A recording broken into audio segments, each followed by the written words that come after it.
Hey, Jesus, get your stuff, man. We're going out for drinks. What? Look, I know it's been hard for you trying to adjust here and everything. So the wife and I were talking, and we found a nice Christian lady we're gonna set you up with. Oh, I don't think so. Thanks, but... Oh, come on, man. She's a really great woman, and she just converted to Christianity. My wife met her at the same place that she became Christian. So then I was like, you know what? I need a new direction in my life. It's like I just got so sick of everyone being such a all the time, and all this woke garbage and women trying to be men. So I just started reading the Bible, you know? I mean, I didn't actually read the Bible, but I listened to a lot of podcasts.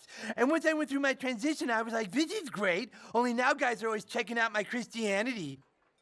Sorry, could you all excuse me? I need to go to the bathroom. Sure thing, Jesus. He seems nice.